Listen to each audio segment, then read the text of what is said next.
Hello, welcome to KV globe. Myself Kavya Singh. आज की class में हम 11 जनवरी 2023 का करंट अफेयर डिस्कस करेंगे और आज की क्लास के जो इनसाइट टॉपिक हैं वो है 75वां सेना दिवस, ग्लोबल सिटी अभियान, अवार्ड फॉर ग्लोबल लीडरशिप, पहली महिला सिख न्यायाधीश, बीसीसीआई चयन समिति के अध्यक्ष, 26वें राष्ट्रीय युवा महोत्सव का उद्घाटन, 2022-23 में भारत की अनुमानित जीडीपी वृद्धि, व्हाट्सएप का उपयोग करके शिकायत दर्ज करने की सुविधा शुरू। इन सारे टॉपिक से रिलेटेड जितने भी इम्पोर्टेंट क्वेश्चंस बनते हैं एग्जाम के लिए सारे कवर किए हैं, इसलिए ध्यान से आप लोग पूरी क्लास देखिएगा। क्लास की स्टार्टिंग से पहले आपके लिए एक क्वेश्चन है, भारतीय संविधान में संघ की व्यवस्था किस देश के समान है? चूंकि जो हमारे देश का संविधान है वो किसी न किसी देश से कुछ न कुछ लिया गया है, तो जो संविधान में संघ की व्यवस्था ही किस देश के समान है, ये आंसर आप लोगों को कमेंट बॉक्स में कमेंट करके करना है। क्लास के एंड में इस क्वेश्चन को हम लोग डिस्कस करेंगे। स्टार्ट करते हैं आज की क्लास। आज का पहला क्वेश्चन है, जनवरी 2023 में किसे अवार्ड फॉर ग्लोबल लीडरशिप से सम्मानित किया गया है?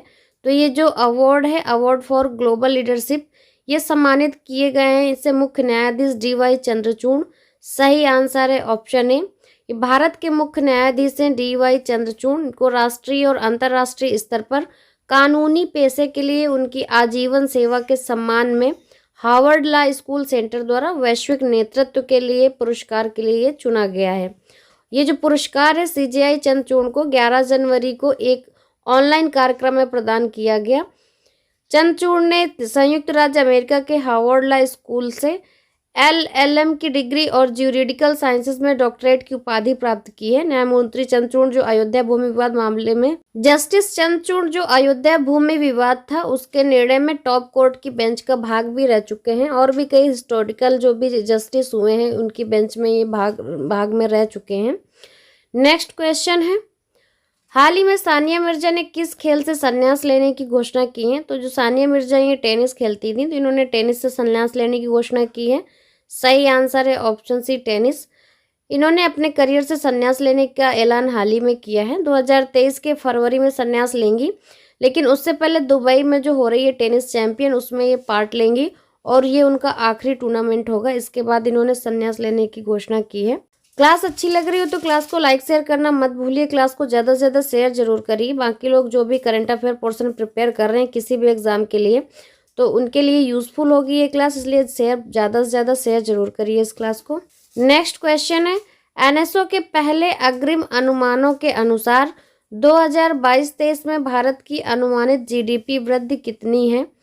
तो जो 2022-23 में अनुमानित GDP वृद्धि है वो लगभग 7% है। तो सही आंसर हो जाएगा ऑप्शन ए, 7%। GDP यानी कि देश की आर्थिक वृद्धि दर चालू वित्त वर्ष 2022-23 में सालाना आधार पर यानी कि प्रतिवर्ष 7% की दर से बढ़ेगी।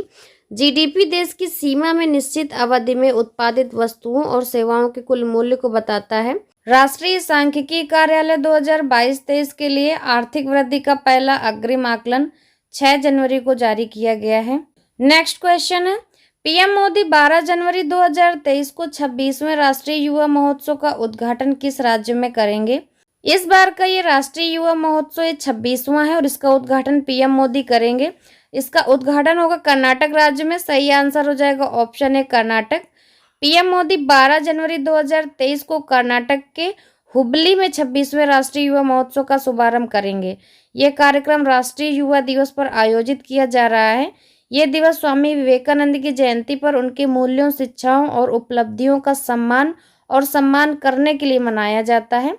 राष्ट्रीय युवा महोत्सव का आयोजन प्रतिवर्ष किया जाता है और ये प्रतिवर्ष देश के मेधावी युवाओं को राष्ट्रीय पहचान दिलाने के साथ साथ उन्हें राष्ट्रीय विकास की ओर प्रेरित करने के लिए किया जाता है। नेक्स्ट क्वेश्चन है, इस वर्ष 75वां सेना दिवस किस शहर में आयोजित किया जाएगा? तो ये जो सेना दिवस है इस वर्ष का ये 75वां है और ये आयोजित किया जाएगा बेंगलुरु में। सही आंसर हो जाएगा ऑप्शन सी, बेंगलुरु। 15 जनवरी 2023 को 75वां सेना दिवस समारोह का आयोजन बेंगलुरु में होगा और ये पहली बार है जब ये कार्यक्रम देश की राजधानी के बाहर आयोजित किया जा रहा है। Major general Ravi Murugan, GOC Karnataka और केरल उप क्षेत्र ने यह भी बताया कि यह दक्षिणी भारतीय लोगों के लिए भारतीय सैन्य क्षमताओं को प्रदर्शित करने और बढ़ावा देने का एक अवसर होगा। नेक्स्ट क्वेश्चन है, हाल ही में किस राज्य सरकार ने ग्लोबल सिटी अभियान शुरू किया है? तो ये जो ग्लोबल सिटी अभियान शुरू किया गया है, ये उत्तर प्रदेश में शुरू किया गया है। तो सही आंसर हो जाएगा ऑप्शन ए, उत्तर प्रदेश। उत्तर प्रदेश सरकार ने ग्लोबल इन्वेस्टर समिट और G20 समिट से पहले 100 दिन का यूपी ग्लोबल सिटी अभियान शुरू किया है। और इस अभियान का जो उद्देश्य है वह राज्य में शहरी क्षेत्रों को वैश्विक मानकों तक लाना, जिसमें शहरी सुविधाओं में सुधार, वायु गुणवत्ता, स्वच्छता और सौंदर्यीकरण के साथ साथ उचित कचरा निपटान पर ध्यान केंद्रित किया गया है। इस अभियान को राज्य के सभी 762 नगरीय निकायों में लागू किया जाएगा। नेक्स्ट क्वेश्चन है, हाल ही में मनप्रीत मोनिका सिंह ने किस देश में पहली महिला सिख न्यायाधीश के रूप में शपथ ली है? तो ये है अमेरिका। सही आंसर हो जाएगा ऑप्शन डी, अमेरिका। अमेरिका में मनप्रीत मोनिका सिंह पहली महिला सिख न्यायाधीश हैं जिन्होंने न्यायाधीश के रूप में शपथ ली है। भारतीय मूल की हैं मनप्रीत मोनिका सिंह। इन्होंने हैरिस काउंटी न्यायाधीश के रूप में शपथ ली, जो अमेरिका में पहली महिला सिख न्यायाधीश बनी है। इनका जन्म और पालन पोषण अमेरिका के टेक्सास प्रांत के ह्यूस्टन में हुआ था और अब वो अपने पति और बच्चों के साथ बेलेयर में रहती हैं। मोनिका सिंह के पिता 1970 के दशक की शुरुआत में अमेरिका चले गए थे और 20 वर्षों से एक ट्रायल वकील के तौर पर ये काम कर रही थी। इसके साथ ही स्थानीय, राज्य और राष्ट्रीय स्तर पर कई नागरिक अधिकार जो संगठन है उन संगठनों में भी शामिल रही हैं। उसके बाद ये अमेरिका में पहली महिला सिख न्यायाधीश के रूप में इन्होंने शपथ ली है। नेक्स्ट क्वेश्चन है, BCCI चयन समिति के अध्यक्ष हाल ही में कौन बने हैं? तो ये जो BCCI चयन समिति के अध्यक्ष बने हैं ये हैं चेतन शर्मा। सही आंसर हो जाएगा ऑप्शन सी।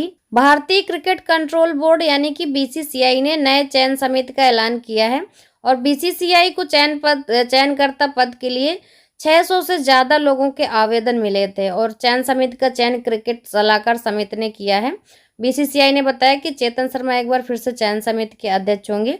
BCCI चयन समिति के अध्यक्ष अब चेतन शर्मा बने हैं। नेक्स्ट क्वेश्चन है, किस राज्य ने उद्यमियों के लिए व्हाट्सएप का उपयोग करके शिकायत दर्ज करने की सुविधा शुरू की है? तो ये सुविधा शुरू की है व्हाट्सएप की केरल राज्य ने। तो सही आंसर हो जाएगा ऑप्शन डी, केरल। केरल सरकार के उद्योग विभाग ने उद्यमियों के लिए व्हाट्सएप प्लेटफॉर्म का उपयोग करके अपनी शिकायतें दर्ज करने या निवारण प्राप्त करने के लिए एक सुविधा शुरू की है। इस सुविधा के तहत शिकायत संदेश को 10 मिनट में देखा जाएगा और शिकायतों का निपटारा 7 दिनों के भीतर होने की उम्मीद है।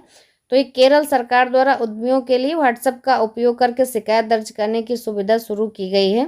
क्लास के स्टार्टिंग में आपसे क्वेश्चन पूछा था कि भारतीय संविधान में संघ की व्यवस्था किस देश के समान है?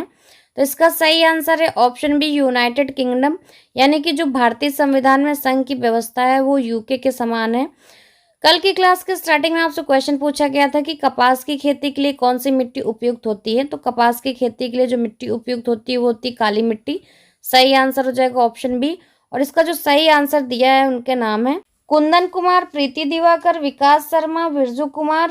इन सब लोगों ने इस क्वेश्चन का एकदम सही आंसर दिया है। और कल की क्लास के एंड में जो क्वेश्चन पूछा था आपसे वो था महिलाओं को रोजगार देने के मामले में दक्षिण भारत का कौन सा शहर टॉप पर है? तो इसका सही आंसर था चेन्नई, ऑप्शन डी। और इसका सही आंसर दिया है प्रीति दिवाकर ने, तोमान भौर्या, कुंदन कुमार, मोहित कुमार, इंदु त्यागी, बिरजू कुमार, ममता प्रधान।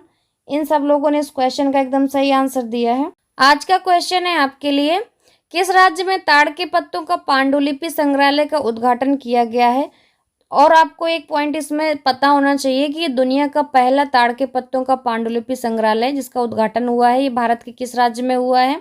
इसका सही आंसर आप लोग कमेंट बॉक्स में कमेंट करके बताइए।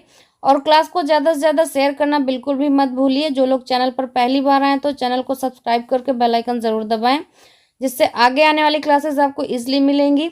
And thanks for watching.